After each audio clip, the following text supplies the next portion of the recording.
Ladies and gentlemen, people and germs, welcome back to Drayage Junkies. We are at episode 11. Can't even freaking believe it. But we have a great show set up for you today. We got Mr. Dan Hendrix, former U.S. Coast Guard. We had him on the lounge last week, and he let us know that he's got some crazy stories from the ocean. So, got some good news for you today as well. Always brought to you by SureLine Capital. It's a sure fine time with SureLine, a quick way to get your cash done right with Clint Weston. Go to SureLineCapital.com. Tell Clint the junkie sent you. But before you do that, go on, kick back, get your popcorn, get ready to kick some cans. This is the Drayage Junkies. Oops.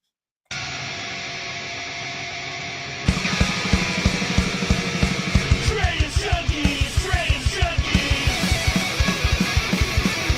Drayage Junkies, Drayage Junkies. Drayage Junkies.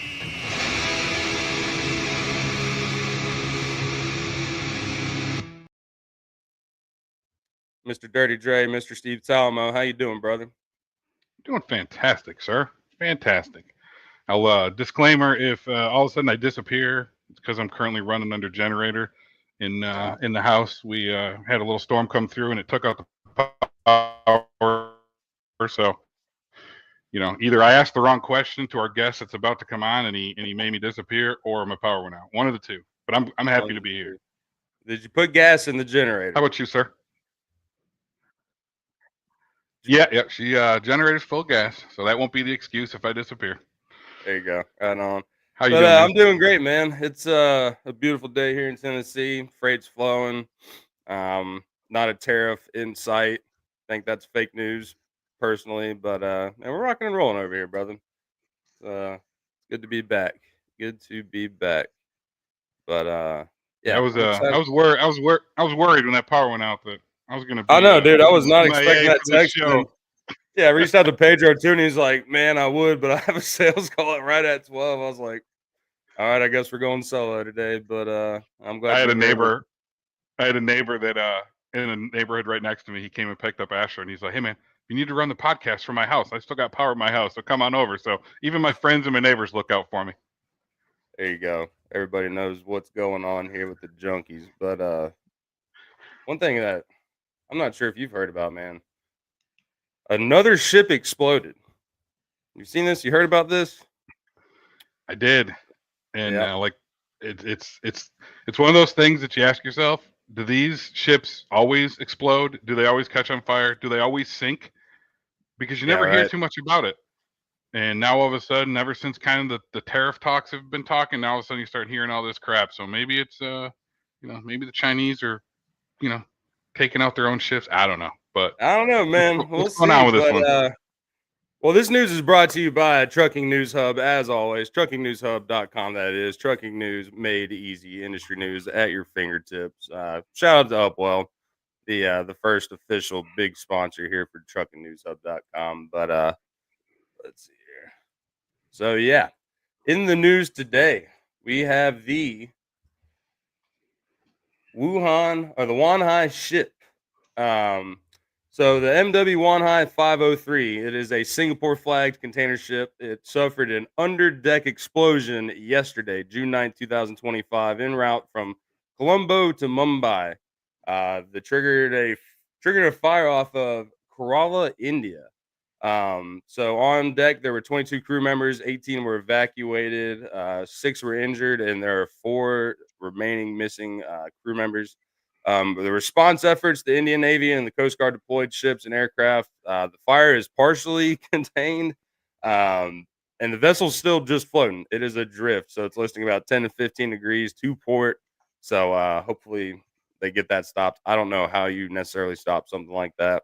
Maybe another boat, but the cargo on board, the reason behind this. So there were 157 containers with flammable toxic materials like lithium batteries and pesticides, 50 of which were lost at sea. So we're not only dealing with a floating explosion here, we're also posing environmental and navigational risks. Would hate to run into one of those and have another boat explode. So the investigation is still ongoing. The cause is unclear. They have experts appointed to manage the crisis, and yeah, just concerns for Corral's coastal ecology. So, guess we'll keep you up to date on that. I hope that this You know what's stops. crazy? You know what's crazy? That same vessel that sunk came from that same port in India.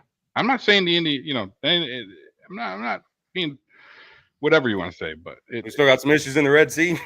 it came from that same port. I just realized that Yeah. when you just read that port where it came from. Yeah, it came from that one that yeah, it's interesting. That's all I'm going to say about that, because I don't want to disappear for any wrong reasons today.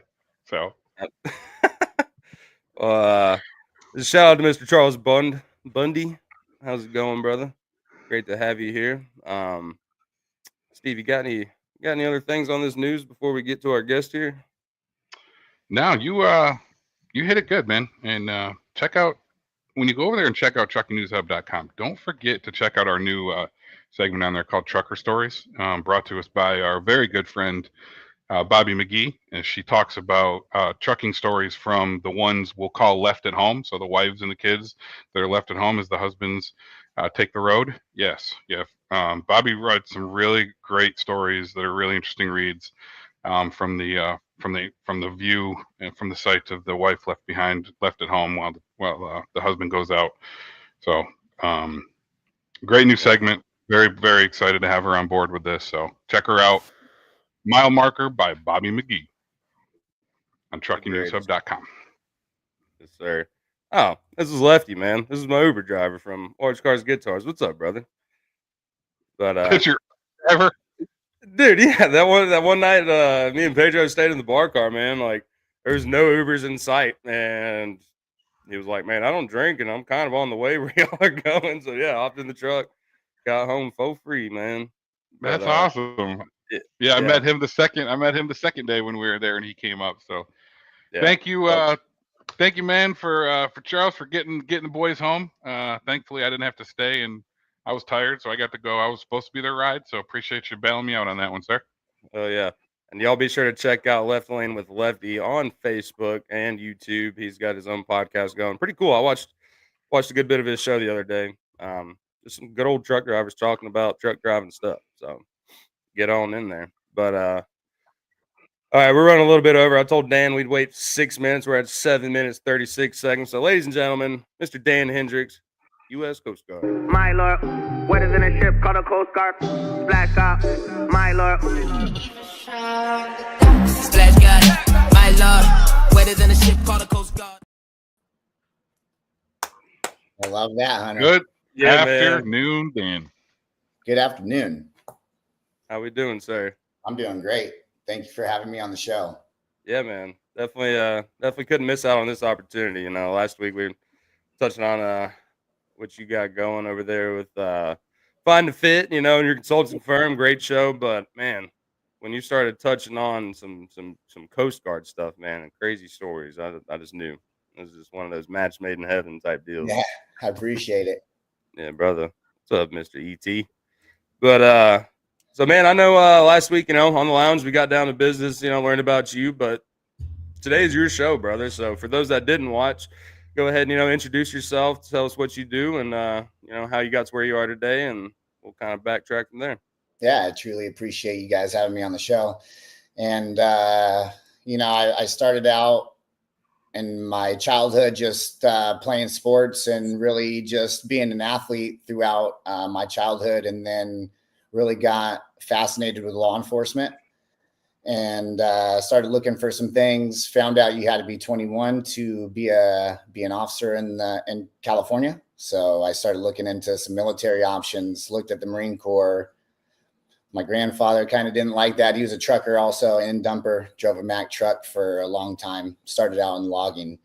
But anyways, found the Coast Guard, started doing some research on that, started finding out that they do law enforcement, and it's law enforcement with the general public, which was unlike the other military services. So started talking to a recruiter, and that's history. 21 years later, here I am on your show. Love that, brother. Love that. So I guess we'll just go ahead and get right into it, man. Tell us about, the beginning days of the Coast Guard and when they finally just slapped you on that boat and said, go do your job. Yeah. So, like I said, I joined to do law enforcement. Unfortunately, but fortunately, I got stationed in Kodiak, Alaska. I thought I was going to get Miami. Everybody thinks that out of boot camp. They're like, I'm going to Miami. I'm going to stop the drug, narco terrorists and all this. So I go to Kodiak, Alaska. Most of my company did go to Kodiak, Alaska, or Alaska in general. But yeah, that's kind of where it started. I really started getting into the Coast Guard. Went up to Kodiak and was like, I got to get out of here as soon as possible. Put my name on an A school list and went to gunner's mate school. And that's an armorer in the Coast Guard. So I learned how to work on weapons and count ammunition and things like that. From there, I actually went to a unit that boards vessels in San Diego. So it was right after 9/11, and we basically touched any foreign vessel that was over 300 gross tons. It was a very busy unit, but I mean, I used to tell people then, like, this is the job of my life. Like, I love this job.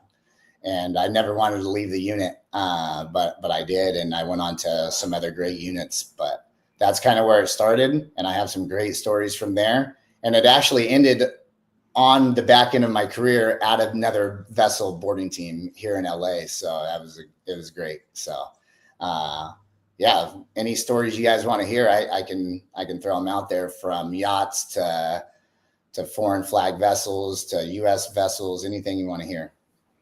Did you ever have to board Diddy's yacht? No, but I did actually board a lot of, celebrity yachts.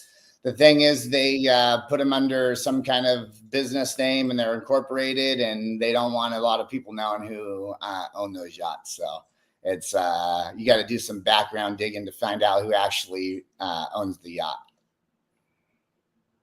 So what calls for?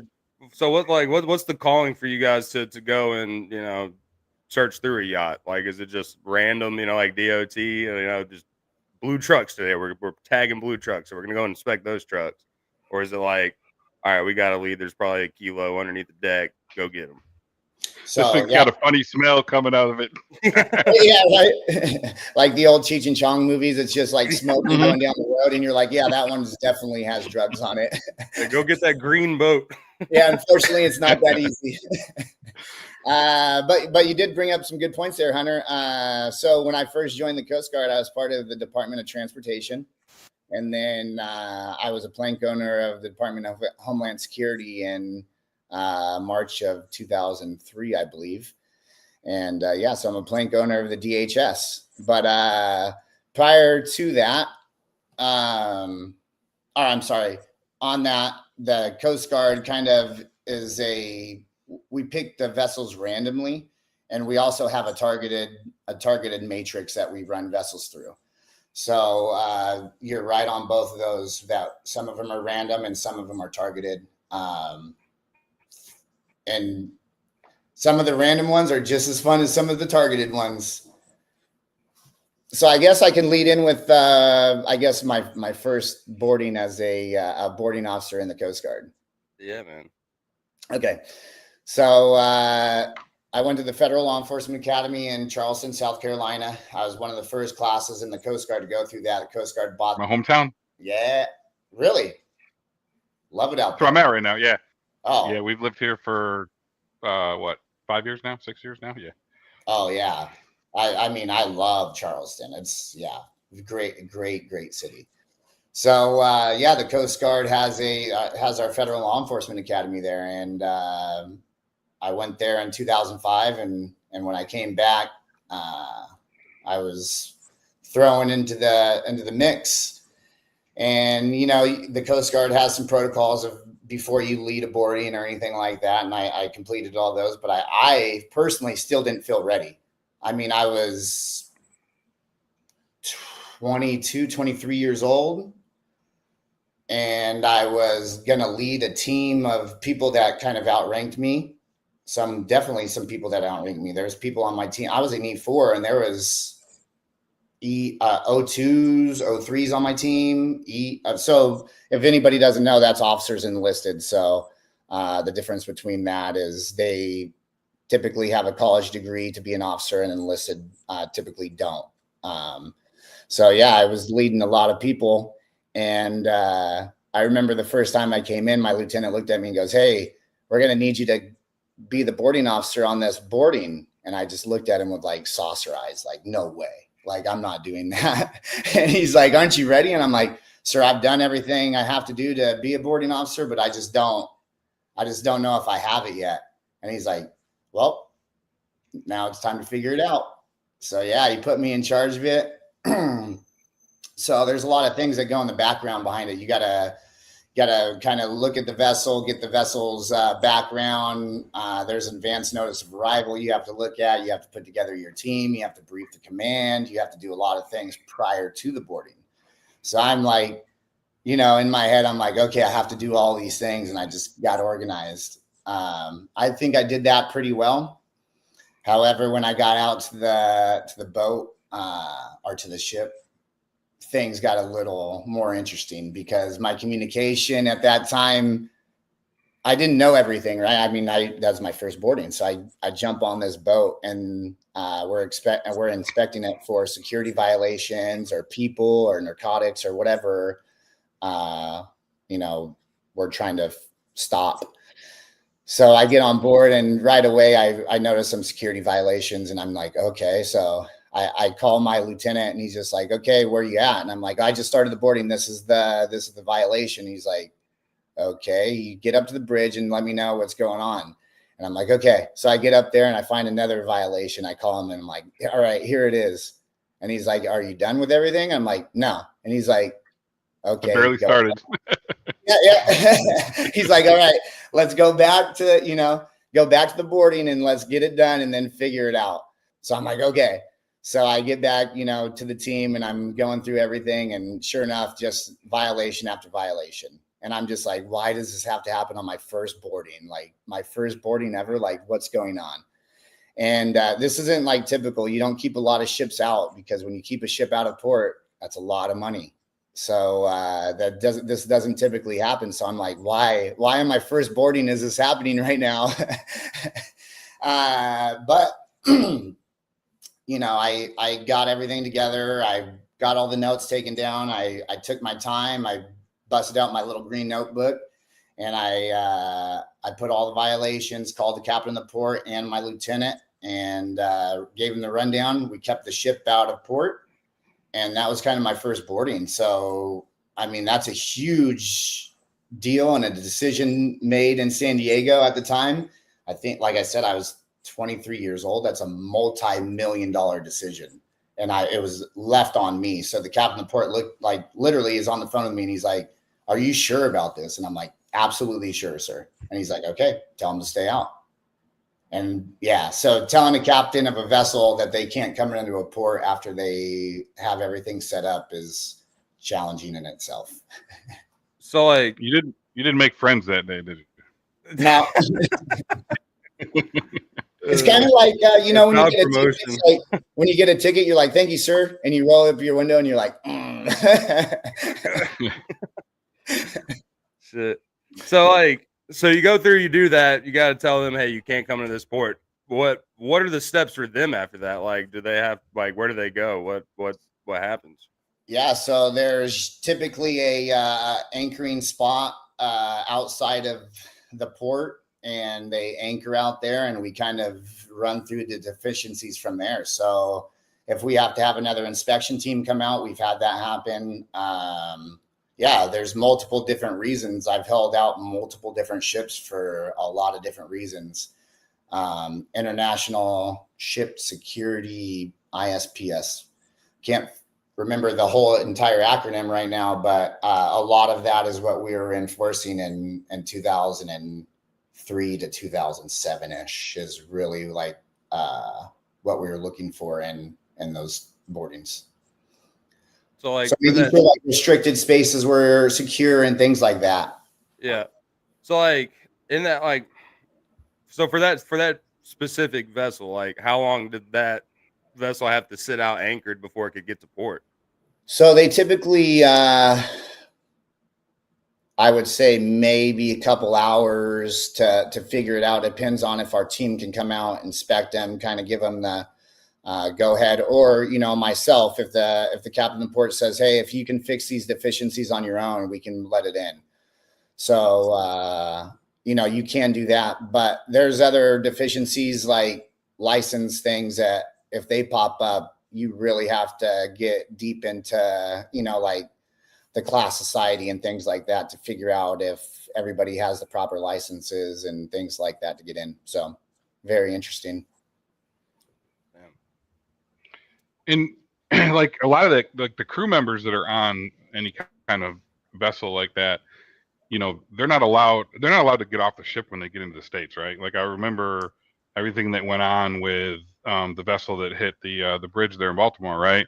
It was like they had to keep bringing, I don't know if it was the Coast Guard or who it was, they had to keep bringing supplies and stuff out to them because they're not allowed to leave those vessels and stuff, right? Because of their citizenship or whatever it is. Like, yeah, that's exactly right. I was actually going to tell you that. So when you're dealing with these big time ships, that are moving millions of dollars in commodities, they really are pretty good about trying to check everything and making sure they're, up to standard with all the compliances.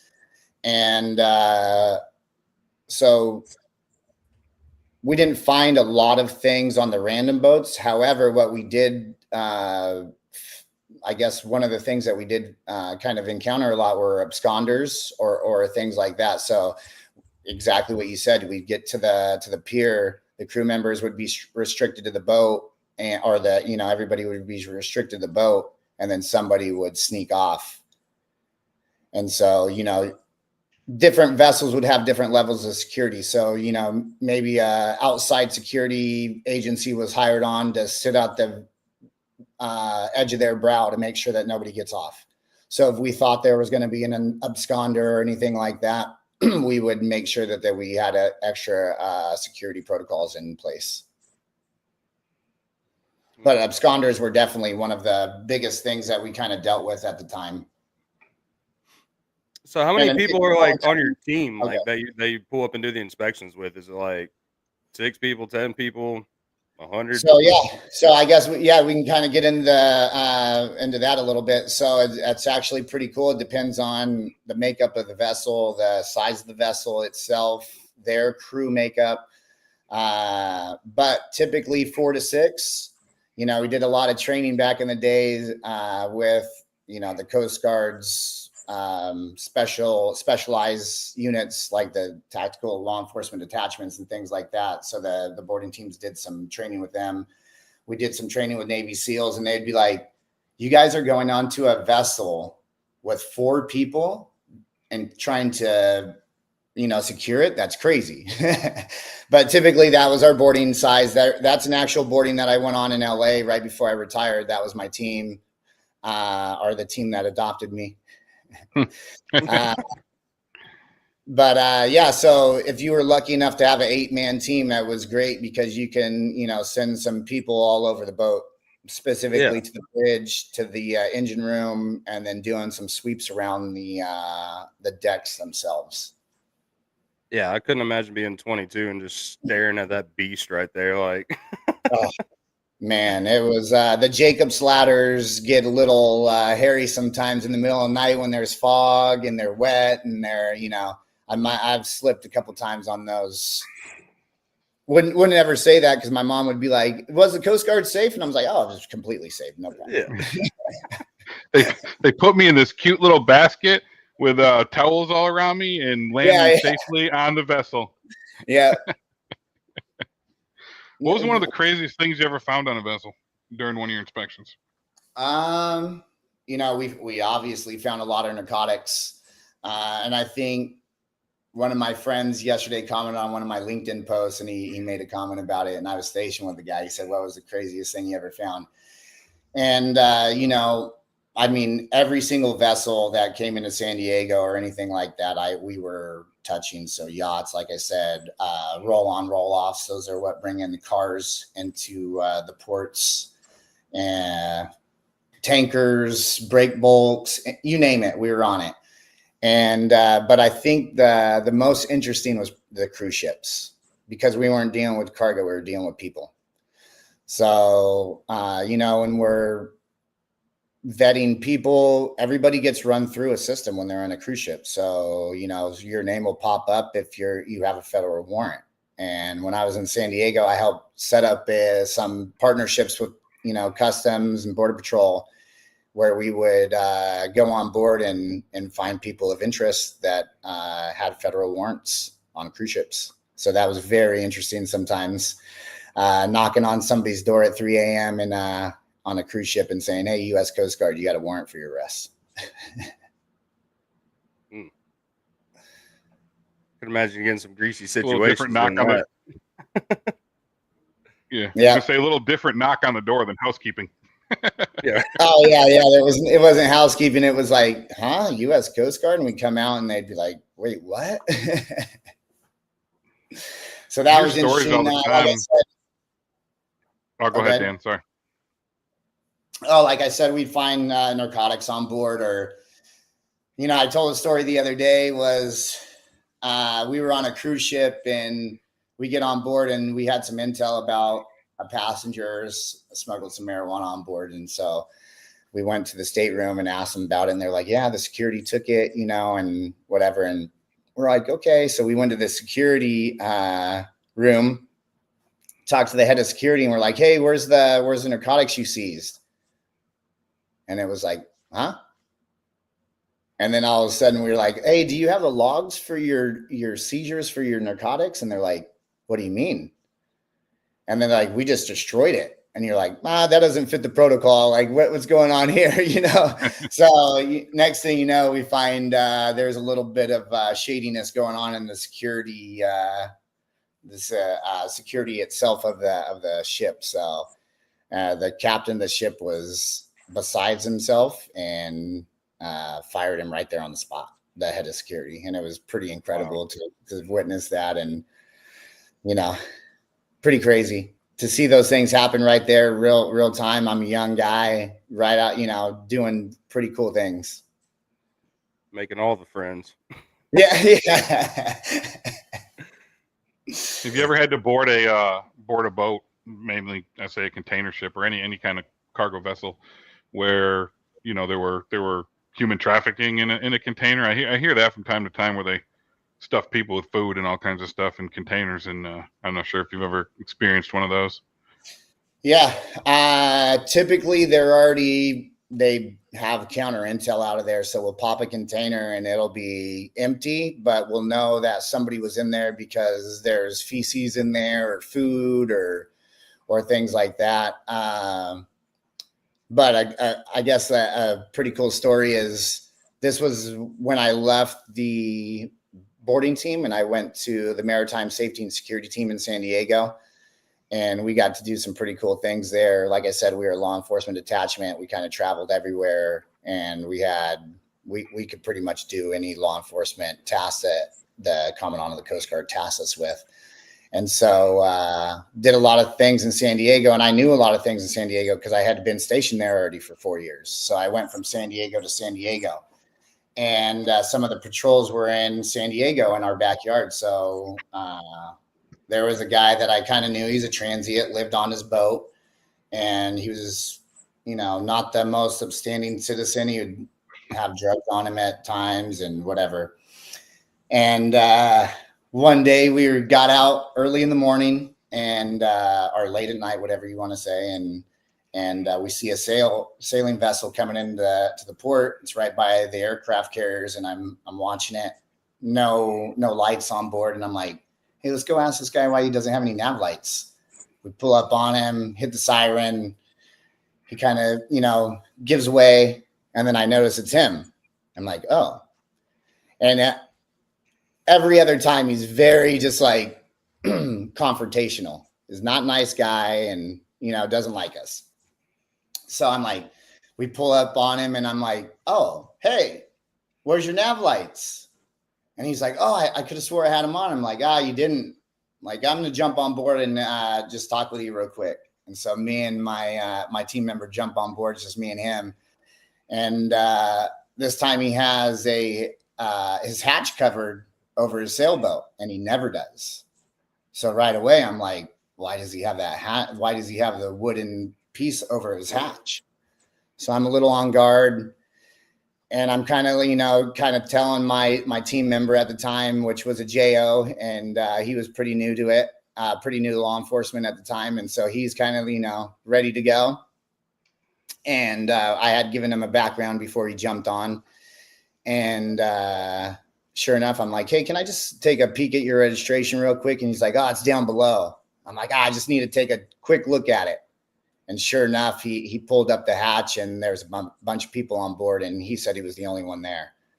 Oh. So, yeah, we, obviously kind of handled the situation from there, put him in handcuffs, announced ourselves to everybody down below.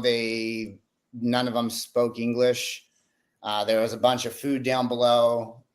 We started calling a bunch of special agents from the Coast Guard, from Customs, met them at the pier, and found out that, yeah, he was taking money from migrants in Mexico and trying to bring them up by himself and making money like that.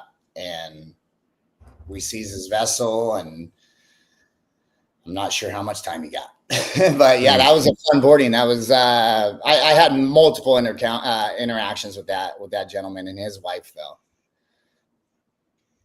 So yeah, that was a fun night. That's nuts. So we talk So, about like, boarding vessels and having, suspicious activity. If you ever boarded a vessel and had somebody, let's just say, that looks like the guy to my left wearing a reefer hat, would that flag a suspicious activity to? Oh yeah. It's just a trailer, guys. Come on. I know. People question it. Oh yeah, Refrigerated trailer. yeah. Every single person, they're like, "What's that hat?" I'm like, Yeah. Gutter. Yeah. You're like, we're trying to keep food items cold here, buddy. Yeah, right. My livelihood here, and you're just tarnishing the name of reefer. Like, No, but Steve, to your point, we used to run a lot of intel on a lot of different boats, and yeah, I think we did a pretty good job on it. We're an elite team in the Coast Guard, and we took our jobs very seriously, and we did a very good job on it.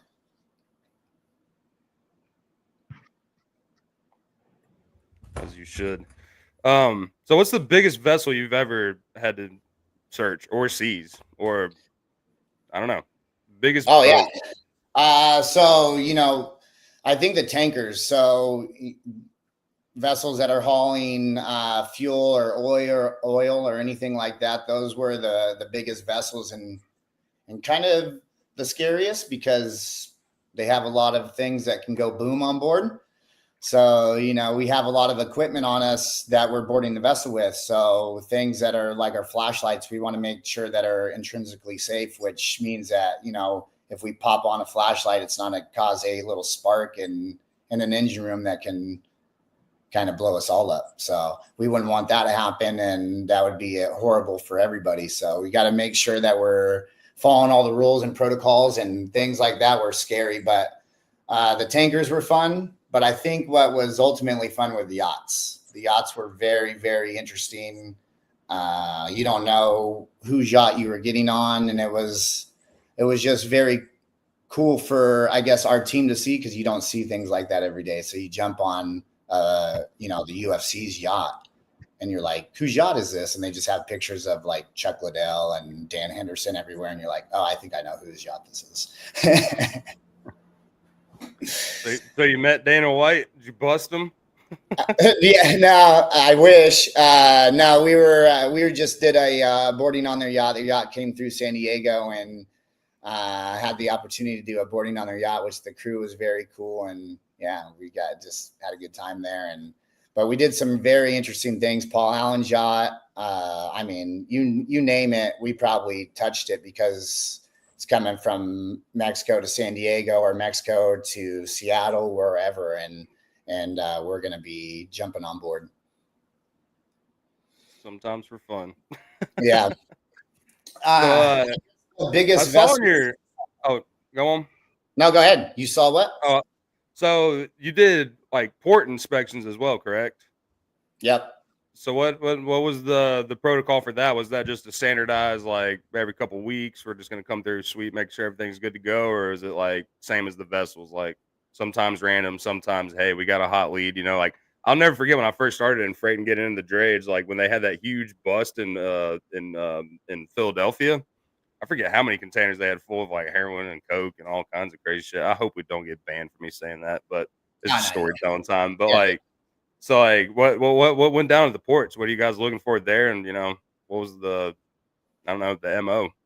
Yeah, so that's our job as well. Anything with a maritime nexus, we have jurisdiction on. The Coast Guard has a huge jurisdiction. We're the second biggest law enforcement jurisdiction in the nation. So we have a lot of authority. But yeah, so the facilities inspections, they were always very interesting, but the facility security officers usually had things on lockdown. They were always very professional and followed protocol very well. So, the only things we ever found was maybe a couple displaced people jumping over a fence trying to find, a safer place to sleep or things like that. Nothing too crazy on the facility side. Randomly check them and making sure they're following all protocols. But I think some of my more interesting things that happened throughout my career were when I was on the maritime safety and security teams, because we got to travel around a lot. So, in the green room, me and Steve were talking about it. I did a lot of presidential security. There was a vessel in Hawaii called the Hawaii Super Ferry that was going to go from island to island. I was a big part of that. That was a fun time in my life. So we did a lot of cool things. We traveled and chased hurricanes and drug dealers, I say, but narco terrorists, and had a really fun time with those guys and ladies that were on my team. Chasing hurricanes? Oh yeah. So I was part of Irene, Sandy. I was in the law enforcement academy when Katrina hit, so I didn't have the opportunity to go, but a lot of my team members were there for Katrina. I was in the Port of Houston doing risk assessments for the port, making sure that it was safe for all vessels to come back into port.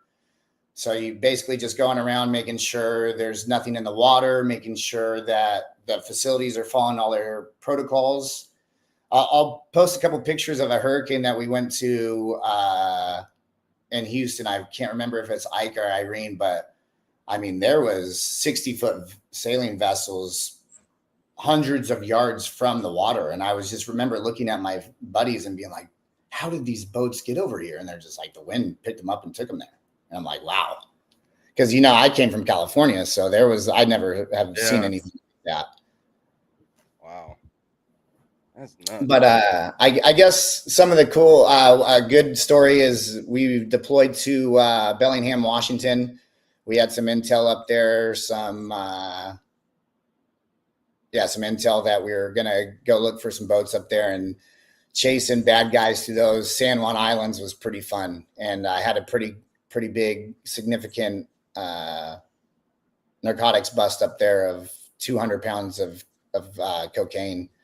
And that was intel driven and chasing it through the islands. And we met the Washington State Patrol there, and they ended up doing the takedown. We brought them off the water. We had a plane above us. It was, those were the moments that I was like, man, I'm living a movie right now. Like if my family or my friends could see this right now, they would be like, wow, this is a movie.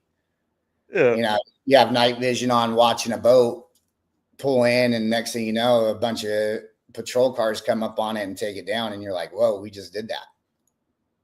That's nuts, dude. Yeah. So, were you like chasing like cigarette boats and shit? Like, Yeah. So here in this side of the nation, we call them pongas. So they're built in Mexico, and they're literally kind of handmade, and they're fiberglass, have a big engines on board, and they're just able to go really fast with a lot of fuel. And so whether they're carrying people or narcotics, they're going to try to get into the ports as fast and unrecognizable as possible, right? So as long as they can be stealth and fast, that's what they want. Yeah, So I've seen some of those from Mexico, man, where it's like you can barely see the top of the boat. It's almost like a submarine, but they scoop. Oh yeah. Man. So those are called semi-submersibles, and the Coast Guard is very well knowledgeable about those. So yeah, those kind of, I would say those really started making a lot of headway in around the 2007 to 10 area, if I'm not mistaken. And after that, it was kind of like, oh, what are these? And we started seeing more and more and more of them.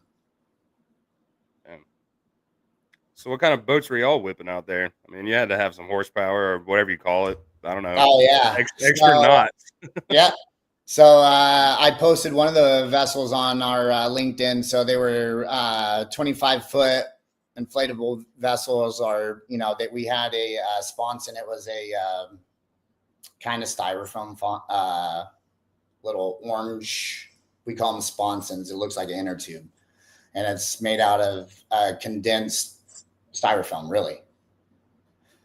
And so we had some outboards on that, and that boat was really fast. They've since changed over to a different platform. It's a 29-foot vessel. I was never had the opportunity to be on that boat, but it's the drivers on that boat are very tactical, very well trained, and they can track down vessels for sure.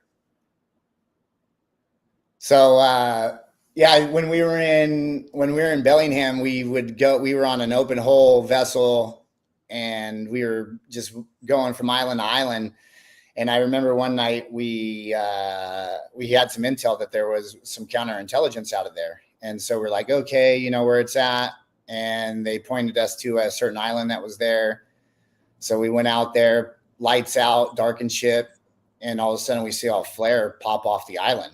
So we knew that they knew that we were there. And so we really started, like, we left and we came back around the island from the backside. And we thought we had them. We were like, oh, we see a boat right here. You know, we were darkened ship. We couldn't see anything. Nobody had night vision on them at the time. We had a C-130 above, but they couldn't find the vessel at the time. So we're just like we're looking. And my buddy's like, dude, I'm not sure what it is, but grab the shotgun and we're going to have to spotlight this thing when we get close. So we're like, okay.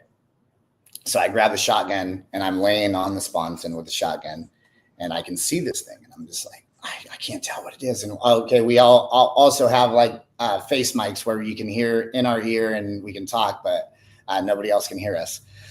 So we're creeping up on this boat. And next thing you know, I say, hit the spotlight. And he spotlights in this big rock. And we all just started cracking up, and we're just like, what? We just spent 30 minutes creeping up on this rock. So we call in the command center. We're just like, we're cracking up, and they're just like, what? And they're like, what is it? And we're like, it's a rock. And they're like, you were creeping up on the rock? And we're like, yeah. And they're like, okay, did you guys see anybody with the flare? And we're like, no. And sure enough, we never found that person, and we never found any drugs that night. But like I said, later on, the night after, we end up having that bust of the 200 pounds. So it was a great deployment. I mean, we were always doing great work on that team. Like I said, we were deploying to Hawaii. We were bringing down oil platforms, just, you name it, we were doing it. Hell yeah. So I got a couple pictures I found on your LinkedIn. I couldn't find one of the boats, but daggum, man, Mr. Mustache and Clean Cut over here. What's going on in this picture right here? Is this your crew, or are y'all just doing some training here? So that was actually right before I retired. We had to go do a facilities inspection, and that's the Queen Mary. So we went over there. We talked to their chief engineer. He brought us on board, and he's like, "Hey, you guys want to come check out the bridge?" And he just gave us a tour. And we're just there to let the shipping community know that we're there for them. So yeah, that's part of the facilities inspection. That's part of the boarding inspection, is being part of the community and saying, "Hey, the Coast Guard's here to support you guys." So that was all a fun trip. But if you go to the link where you said we're about to be live in an hour, I posted a picture of a boat under that one. So it's actually under your post. Okay. Yeah. So your profile, your drayage 1 hour live, I posted a picture of that was the unit in San Diego, Maritime Safety Security Team, San Diego 91105, which is now changed to Maritime Security Response Team. Sorry, MSRT. See what happens when you retire? You're just like, I was also a recruiter. How did I forget these things? So yeah, that was our vessel. That's what we deployed with. We put those boats on C-130s and flew them to Hawaii and flew them a lot of different places, or we drive them different places. And the gun on the front and back is a 240 Bravo. And yeah, that's kind of vessel on vessel use of force type of issues. Did you ever just get to unload a clip one time? Training wise, never. I think, yeah, never on a real vessel or anything like that. But training wise, sunk vessels out. You go to a offshore gun range, which there are some of those, and you just practice. And yep, Offshore gun ranges. Yep, offshore gun range. Dude, why does that's how Coast Guard is so underrated, dude? Like, not underrated, but like, well, this needs to be talked about more. Like, yeah, there you go. Actually doing stuff. You're not just doing PT every day. Now we're actually, you just brought up a good point, Hunter. That's how I really fell in love with the Coast Guard. Not only did they let me, or send me to my own training through the Coast Guard, so Coast Guard Federal Law Enforcement Academy, but I got to go to the most amazing schools that the Coast Guard paid for to improve my professionalism or my background or whatever it was. So, they would put me through post academies through California. So FTO school, field training officer school. That's just a regular cop school,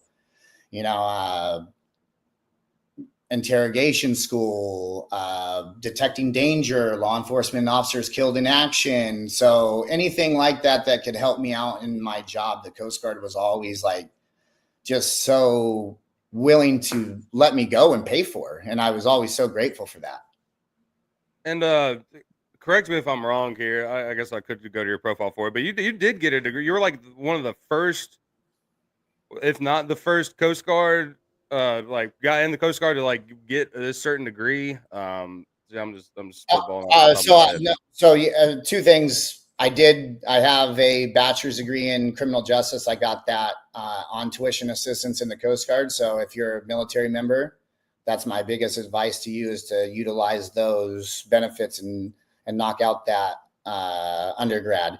Because when I retired, I applied to USC and got accepted into the Master of Business of Veterans for veterans.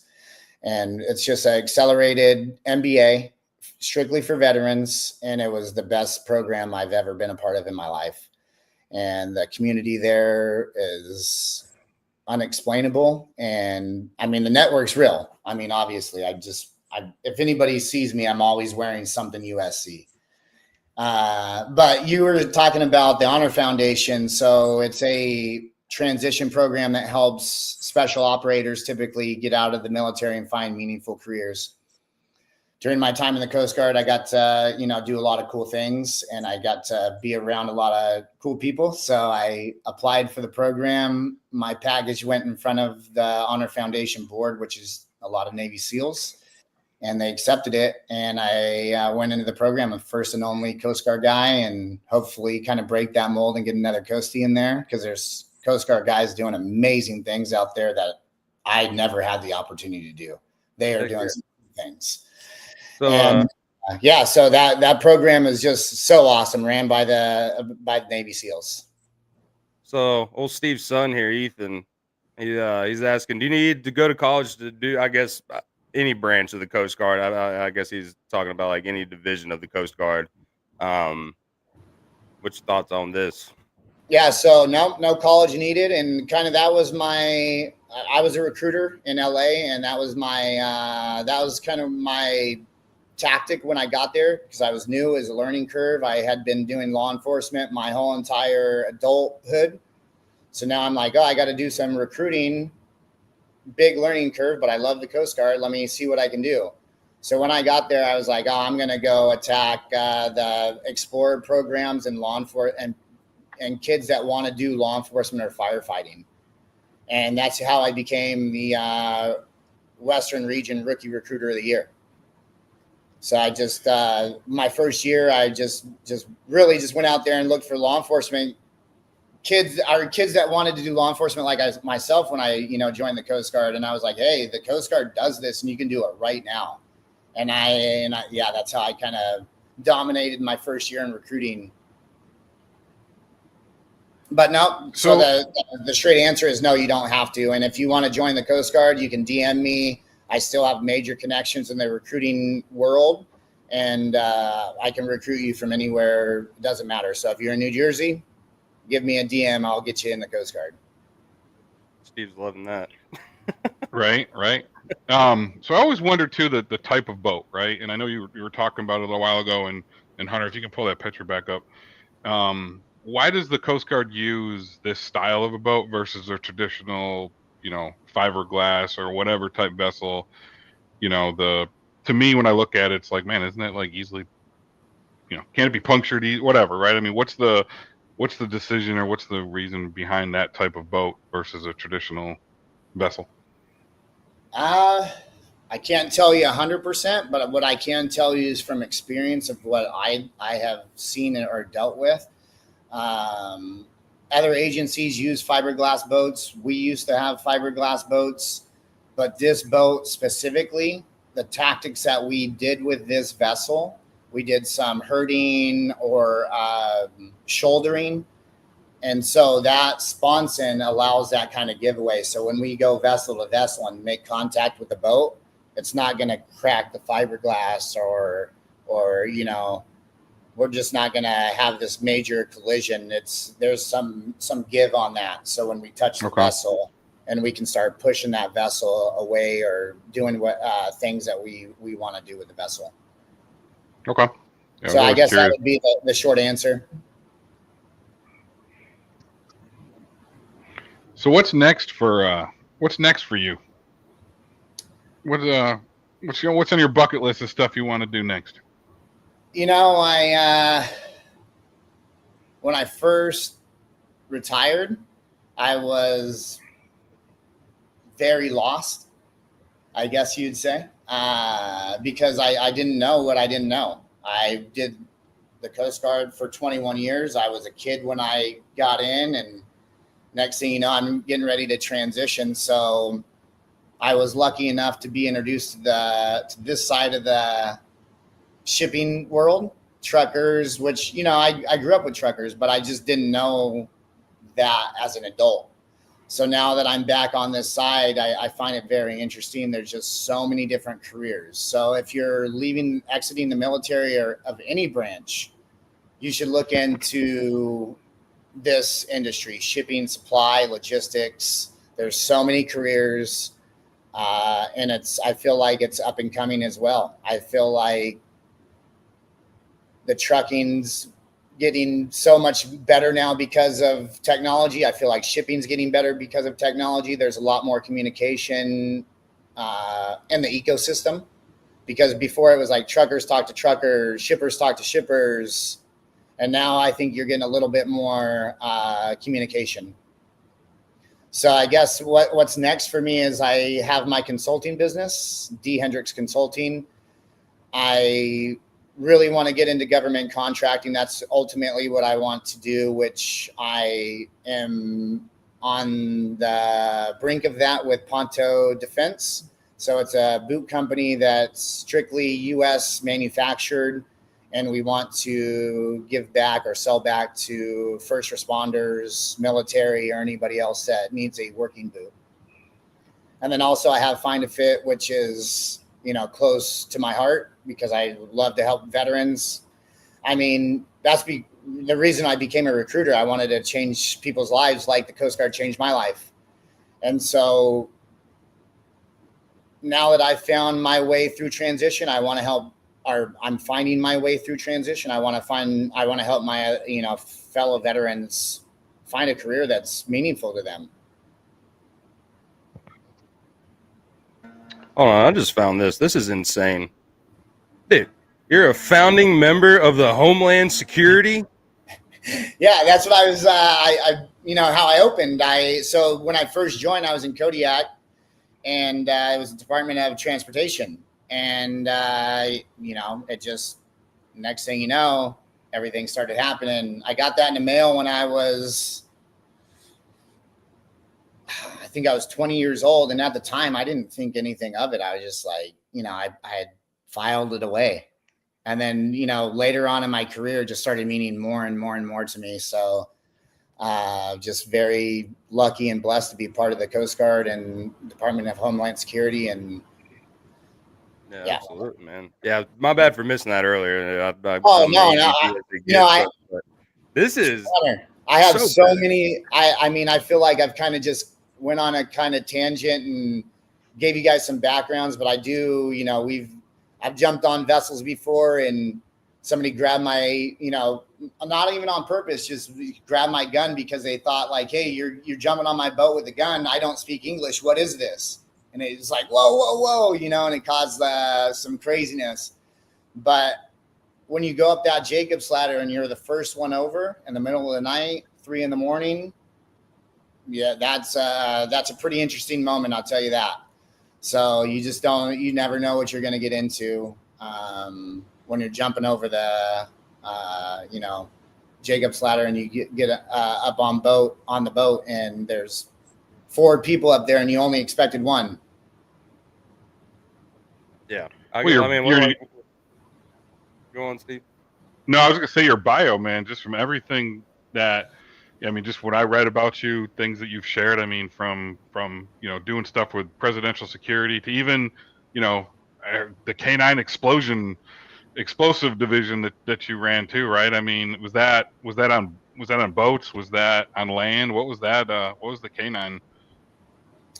So actually I wasn't a K9 officer. I was a K9 cover officer, and I just had the ability to do that because of my seniority and what I had done in the Coast Guard. And I knew a lot of K9 guys. I kind of grew up in that world, not as a K9 officer, but just with those guys. So anytime there was a mission, I was kind of part of the team. And I can tell you right now, that was one of the best times of my Coast Guard career. When I was in San Francisco, the Boston bombing happened at the marathon, and our team was tasked with the beta breakers in San Francisco to make sure that was secure, because I think it was only a couple weeks after the bombing, and there was another marathon. And the coordination that we had, and I was just like very impressed on how we coordinated that. And I think a lot of that had to do with what happened after 9/11. The federal government and state and local guys just had the ability to communicate so much better and efficient. And it was proven through that operation to me personally. I was like, wow, I can talk to San Francisco PD, or I can talk to Walnut Grove or Walnut Creek PD, or whoever was with us on the mission. It didn't have to just be Coast Guard members or law enforcement guys. It was everybody. And I thought that was pretty interesting. So being part of the K9 team, we got to go to places that weren't on the water. So people would see the Coast Guard there and they'd be like, hey, why is the Coast Guard in Gilroy or wherever, and we have assistance authorities. So anything that we have a special knowledge or ability to do, we can help state and other federal agencies do that. So our K9s, we have, I'm not sure at the time, but when I was in, it was 18 K9s, not that many, but they're deployable and they're just a very efficient team. But jumping out of helicopters, Steve. So if you go back to that link, Hunter, I put a morale video from the K9 team in San Francisco. That's Chris Hartman, Corey Sumner, myself, Frank Klopp. Those were some of our main team members at the time. And we got to, get the dogs ready to deploy out of helicopters. And I got to jump out of helicopters with dogs, and it was pretty cool. Well, you said you posted a video? Yeah. So on the link that you said 1 hour, right below that boat picture, I posted a link to the YouTube video. So yeah, if anybody's interested in it, they can click on that link on your, We're about to run it right now. Let me. All right. Yeah, you'll love it. Some of those dogs were my best friend. So one of them on there is Blasio. One of them's Evie. Both of those dogs are no longer with us, and they're retired from the Coast Guard. So both of them retired as I believe, chief petty officers in the Coast Guard, and both of them are no longer here, but greatest dogs I've ever worked with. Yeah.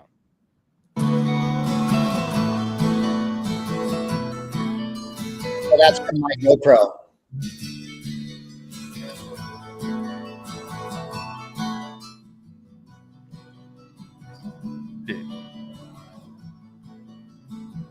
I've never seen dogs jumping out of helicopters. This is insane. Oh,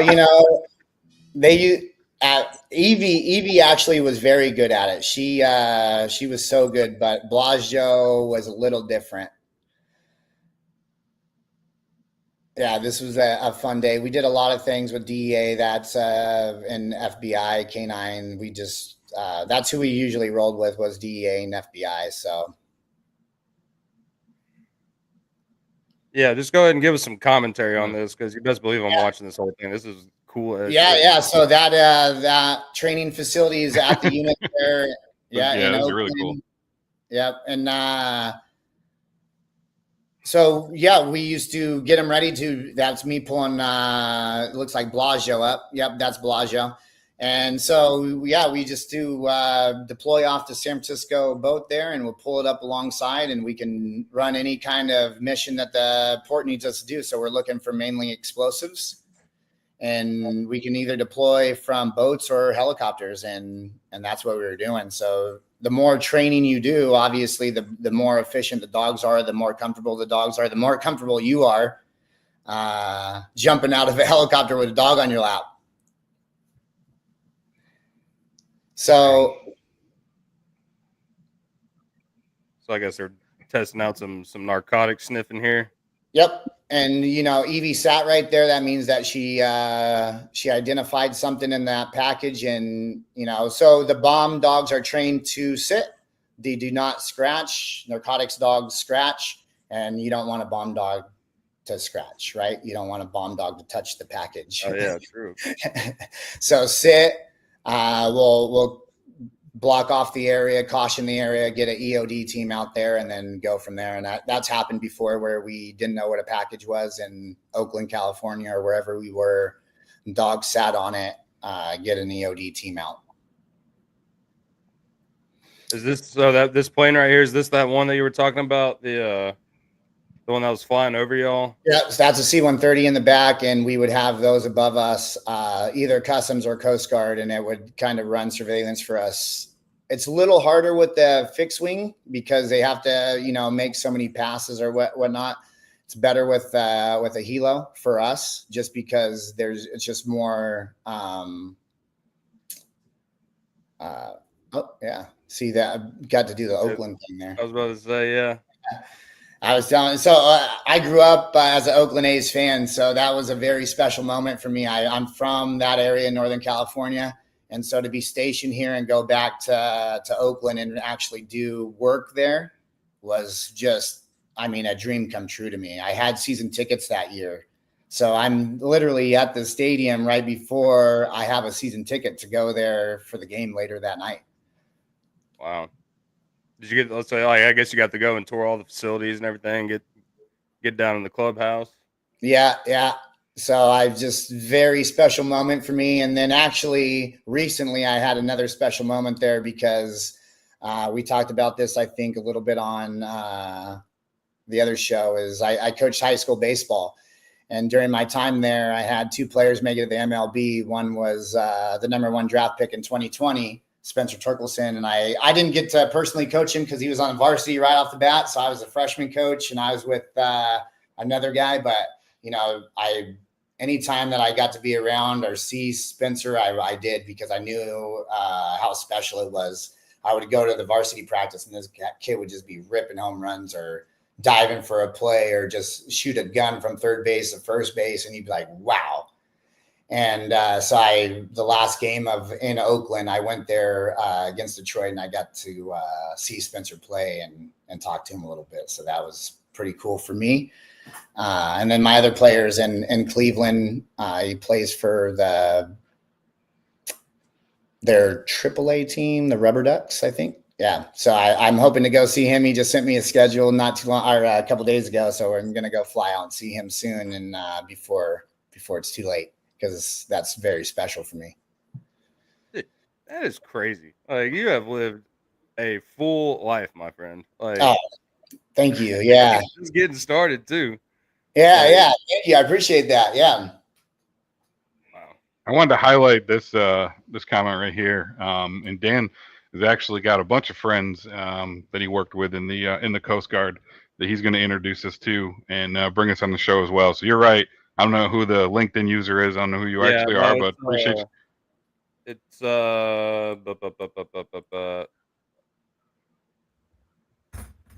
Jim's on P. Oh yeah. His name. Jim's on. So a little backstory. We were both at Miss San Diego together. We were both gunners mates. He was a little older than me, and he was usually, outranked me because he joined the Coast Guard before me. But a very close friend of mine, and really cool story about how small the Coast Guard is. So right before, we just did so much work together. So after I left Miss San Diego, or the Maritime Safety and Security San Diego, I went to San Francisco, and he went to the boarding team in San Francisco. So we did some work together there as well. We weren't on the same team, but we worked together. And then from there, I went to the Coast Guard Police Department, where I was the Deputy Chief of Police. Well, I had to go to a military police academy first in Fort Leonard Wood, Missouri, Army. I was there for 3 months. It was actually really cool. I got the leadership award while I was there, and it was just, a lot of people don't like Fort Leonard Wood, but I had a good time. It was fun. I had, it is what you make of it. And the guys there had incredible stories. I didn't have a lot of time around Army guys or soldiers, and it was incredible. So when I returned from that school, I had another chief of police there. And when I was at the police academy for 3 months, he had made warrant officer and transferred out, and a new chief of police came in. And I was like, who's this new chief of police? Jim San Perez, friend of mine from Miss San Diego. So I was very lucky and fortunate to work with him before I departed there, and he retired. Well, we definitely love our veterans. And if you or anybody wants to come on and talk to us about your about your deployment, especially if it has anything to do with the water and shipping containers, give us a call, give us a shout out on email, cans@drayagejunkies.com, and we'll be more than happy to bring you on the show. Dan, we appreciate, number one, you coming on the show, right? I mean, that was in telling your stories, but even above and beyond that, I mean, truly, thank you for your service to this country and everything that you've done. From from your whole history, from your whole bio, right? I mean, there's so much that you've given in your time, and we definitely appreciate that. I truly appreciate you guys having me on the show and letting me share my story. I think, honestly, Steve, I think it'd be pretty cool if we had maybe a team I was on. So maybe a couple 100%. Of us, a couple of us. We can have 10. We can have 10 total people on here. So find 7 more of your friends and bring them on here. We can fill this whole screen up and just have a party with it. I think we can do that, and I think you'd probably get some of the most interesting stories you've ever heard. Love it. Let's plan it. Let's get it on the calendar, and I'm sure our guests would love to see it as well. Yeah, I just want to give a shout out to one of my closest friends, Troy Fuller. I was stationed with him as well in San Diego, and he's going to be taking over the command of the Terrell Horn in San Pedro. And I can't wait to be there for your change of command, because that's a very special moment for our team and for you. Yeah, just happy for you, brother.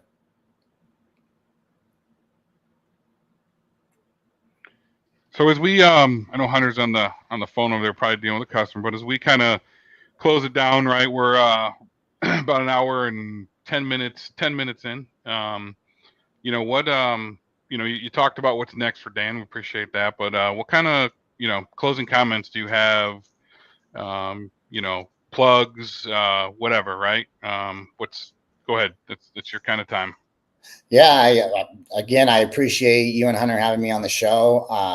I guess my first thing is to veterans, if you're out there and you're going to separate from service soon, reach out to organizations and start the transition sooner than later, if I can give you any kind of advice. So, you know, people told me that during my transition, and I did start a little early, but I wish I did start earlier. So, and if you guys need any help, veterans, please contact me. Find a Fit can help you. I'll personally help you.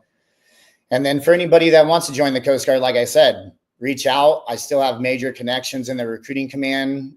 We can get you in the Coast Guard. You can start doing law enforcement immediately, or whatever career you want to do. There's 11 different careers in the Coast Guard, 11 different jobs, and we can accommodate everybody. So there's that. And then also, like I was saying, I do some consulting for Ponto Defense. So love to, you know, give a shout out to them and then Find a Fit. But other than that, just, you know, continuous learning. I'm going to apply to another program at USC soon. So I hope I get accepted in that program and just see what happens in the future. Just keep learning. And connecting with people. Keep learning and connecting with people. That's the best advice I have for you. Connecting with people. Speaking of connecting with people, how can people connect with you, Dan? You can connect with me via LinkedIn. I'm on my LinkedIn a lot. You can DM me, and I will respond to your DM that day. So reach out to me during my DM or on my LinkedIn DMs, or also my emails on my contact information on my LinkedIn. So if you want to personally just email me, I have that up as well. Okay. Awesome. Hunter, you might have missed it, but we're going to, Dan's going to pull together a whole team of people, and we're just going to have a big show. I think I told him, right, we get 10 total people on here, right? So he can go find 7 more of his friends. Dude, already got it planned out. So not next week, but the week after. We'll do it right before the 4th of July. Oh, perfect. Oh, Hunter, that's perfect, because you missed this as well. I was telling Steve, two of my closest friends just took over 2 command spots, one in San Diego as the station officer in charge, Master Chief, and then the officer in charge of the Terrell Horn. So very close friends of mine. And so right before, you know, growing up with those guys as enlisted guys, now both of them in command positions is a huge deal. And I'm just very proud to be their friends. So, and I know, you know, there's a lot of guys on here that think the same thing. Dude, that's awesome, man. Well, I'm not sure if Steve told you, but you're now an official Drayage junkie. So obviously we're doing round 2, but anytime you're going to come on the show, man, you're more than welcome. If you have any updates with what you got going on, man, you always have a seat. So I appreciate you chopping it out with us, man. Yep. This is a great show. And like, yeah, this next one, see, I could tell like towards the end, man, we got them gears turning. So, you know, start thinking some more of them stories, dude. And oh yeah. You know, like I'll probably just be sitting back the whole time while y'all are talking. Yeah. You know, when you do a first show like this and you only have an hour, I try to get the good stories, but there's a lot of background that goes into it. And I don't want to get too far in the weeds in that, but I think that's important to kind of tell who you are. So I'd love to tell you some more stories and maybe get something, you know, just a full story for you. I had a boat chase in San Diego one night. I had just left San Diego's team to San Francisco, re-qualified. We deployed to San Diego. And so I was telling the guys, I was like, I was just here. I know everything. And that night we got in a wild boat chase. So we can get back on board. I can shoot the video over to you. We can show the Oh video. yeah, dude, now absolutely, man, and definitely like any pictures and like all your boys too. Like get as much stuff, like that video we just played, the pictures that you have up on LinkedIn, whatever. Like we can even start an hour earlier just so we can make this like a 2-hour show. Yeah, and I might actually have to start doing that because these lawn guys in my apartment come right at freaking 12:30 every day. So it's hard to ask questions. If you get so just a little quick story. I was removed from law enforcement for almost 7 years from the recruiting world. I got lucky enough to end my career doing that because that's what I really love to do in the Coast Guard. But there's guys right now that are doing incredible things. And I think that you guys could have a really good show on here and they could tell you some incredible stories right now. If you go on Instagram, and you look at the Coast Guard or Coast Guard law enforcement or whatever, you're going to see some cool things. The semi-submersibles, there's a lot of guys doing some cool drug busts out there right now. Freaking jumping on top of them. Yeah. Well, let's do it. What are we looking at? The 24th, so we can do the 24th, or we can do the 1st. I don't. Yeah, 1st sounds good. That'll be a proper 4th of July. We can get fireworks and everything. I'll set off fireworks in my apartment. All right. Be sweet. I'll just bring up the large cars and guitars fireworks show and just play that. I don't need to set off any fires in my house. Yeah, I'm trying to get my security deposit back. I don't know if fireworks are right really acceptable in that case. but thanks again, Dan, really for taking the time for us. And this is one of those shows that could go on for probably another 2 hours. Oh yeah, my pleasure. We're gonna block out a 2 hour. We'll start early and block out a 2 hour show for July 1st. Let's do it. I'll start putting together the team. Perfect. Yeah, that's awesome. Cool. Dan, yeah, like Steve said, man, appreciate you. But hey, Steve, who brought us this show today? That would be SureLine Capital, our friends at SureLine Capital. If you are in need of in need of your cash, in the big corporate factoring companies don't want to treat you like family, man, jump on over, give Clint Weston a call and his team. They will treat you like family at SureLine Capital. You got a question, you got a concern, you can reach out to Clint directly and he will handle it for you. I've been with them for about a year now and couldn't be happier. I mean, it is truly such a difference from where I was at before. I mean, I went weeks without being able to get a return phone call, and I can call Clint up right now. I could literally call him right now on this call and he'd answer the phone and answer my question. So I'm going to test that one of these days on this. I'm going to call him live from the show and just show you guys how he will respond if you got an issue. So, yep, hit up SureLine.com. It is a sure thing with SureLine. You're getting better at that, Steve. I love it. But next week, y'all, we have a show lined up. We're getting a little bit better at this, getting guests in advance. We have Mr. Tyler Sellers, the CEO of DrayRates.ai. Dray Rates, real-time drayage rates from across the planet, or any lane in the U.S., not across the planet. We don't care about the other drayage. But we can dray something to Mars, man. Can we go out of the plane? Don't start talking about it because someone's going to start freaking doing something about it. Can't be the first space broker, but drayage, we could probably make that shake. But great show as always, Dan. Once again, brother, thank you. Yeah, thank you so much. Looking forward to this next show. But everybody watching, if you're just now tuning in, go back, watch it, share it, send it to your friends, spread awareness, sign the petition. But for now, Drayage Junkies out. We will see y'all next week.